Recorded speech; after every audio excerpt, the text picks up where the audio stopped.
Marikina City is known as the shoe capital of the Philippines because of the booming industry of shoe factories in the city. It is home to the world's largest pair of shoes and has a museum that contains collections of shoes owned by famous celebrities and notably the former First Lady Imelda Marcos. Marikina has many wonderful places you can visit, like the Marikina River Park, the Riverbank Center, and etc. However, Marikina is prone to disasters, most notably earthquakes and flood. A 2004 earthquake impact reduction study for Metropolitan Manila by the Japan International Cooperation Agency pointed out that many active faults have been identified around and within Metro Manila. Of these, the West Valley Fault System, which runs north to south along the west and east edges of the Marikina Valley, poses the greatest threat. This is why the people of Marikina learn to prepare for the threat of disaster and its consequences. Ideally, all people should know how to prepare for disasters, how they happen, and how they are formed. With this information, we can be able to prevent tragedies such as death and injuries. However, even while learning all this information, the elderly would still be very vulnerable to disasters. This is because their abilities aren't how they used to be.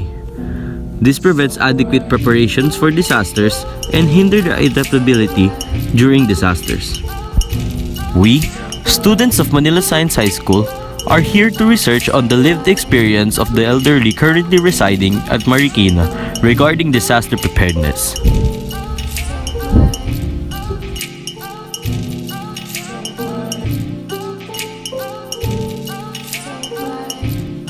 All people should know how to prepare for disasters.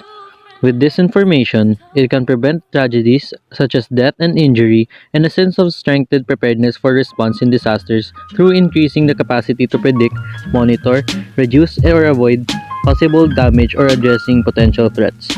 However, even with learning all of this information, there is still the vulnerability of the elderly to disasters in relation to their impaired physical mobility, diminished sensory awareness, chronic health conditions, and social and economic limitations that prevent adequate preparation for disasters and hinder their adaptability during disasters.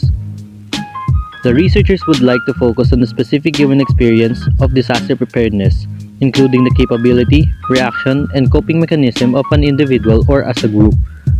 Disasters are inevitable, and according to the International Federation of Red Cross and Red Crescent Societies, a disaster is a sudden, calamitous event that seriously disrupts the functioning of a community or society and causes human, material, and economic or environmental losses that exceed the community's or society's ability to cope using its own resources. The main problem of the study is what characterizes the lived experience of the elderly currently residing at Marikina regarding disaster preparedness. Therefore, the study aims to characterize the lived experience of the elderly currently residing at Marikina regarding disaster preparedness. The study promotes preparedness habits and virtues within the population affected, thus creating a stable foundation of the community in responding to a certain disaster, identifying risks and hazards within and how to promote safety and security among members and the vulnerable. The study could help identify vulnerability of the population, focusing on Marikina and people within its fault line. The vulnerability of a specific location includes dangerous structures, people, especially the elderly, children, and persons with disabilities, incapable people and families with no or lacking sense of preparation or readiness. The study could also help the local government officials or any organizations to reach and focus on implementation of the said plans, rules and regulations, and even programs, outreaches, and seminars concerning responding to the said calamity. Another use of this study is being a context basis, such as other researches, manuals, textbooks, handouts, guidelines, and lessons for distribution in a wide and broad manner. The study may also raise awareness of the dangers presented and laid out by the researchers and eventually create a safe, manageable realization of intense preparation and management within the community. The study tackles and enriches qualitative research. According to Dr. Ashley Crossman, it tackles and collects non-numerical data and seeks to interpret and inform definition and function, which helps understand social function and life in a specific population or targeted place. The form of qualitative research used is phenomenology.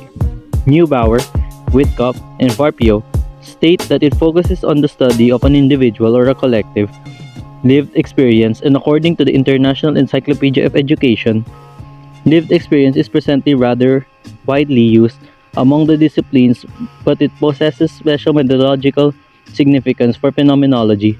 Also, prioritizes and investigates how the human being experiences the world. The main method used to select the co-researchers were filtration and saturation. Filtration is the method in which the researchers set criteria for the co-researchers that they will choose. This method will identify the co-researchers that will be involved in the study. Saturation, on the other hand, is a method that uses similarity in the data in order to know how many co-researchers will be involved in the study. In order to collect the data, the researchers will conduct an interview on elders of certain families currently residing near the Marikina fault line. According to data collection methods, interviews are used to collect data from a small group of subjects on a broad range of topics. In this study, we used an unstructured interview where questions can differ per subject and can depend on answers given on previous questions. There is no fixed set of possible answers.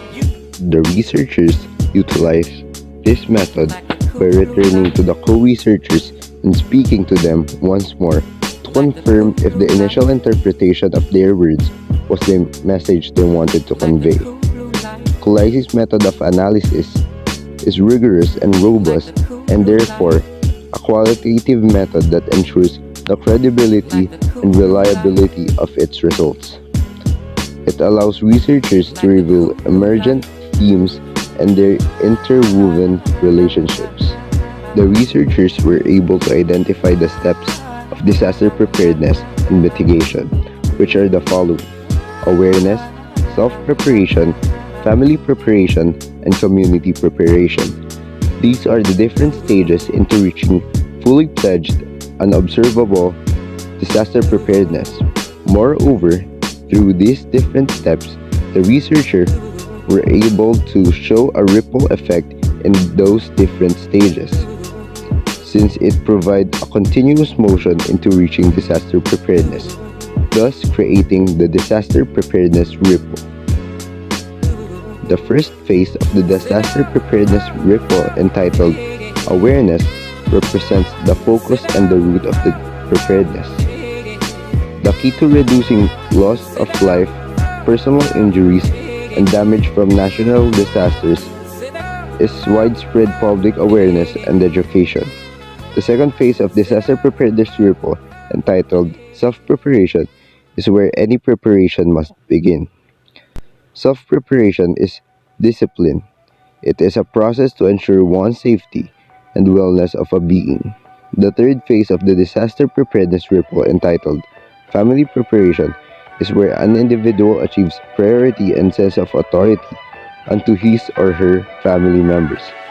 The fourth and final phase of disaster preparedness ripple, entitled community preparation, is where an individual and the groups he or she belongs to now participates with the other groups to fulfill societal readiness.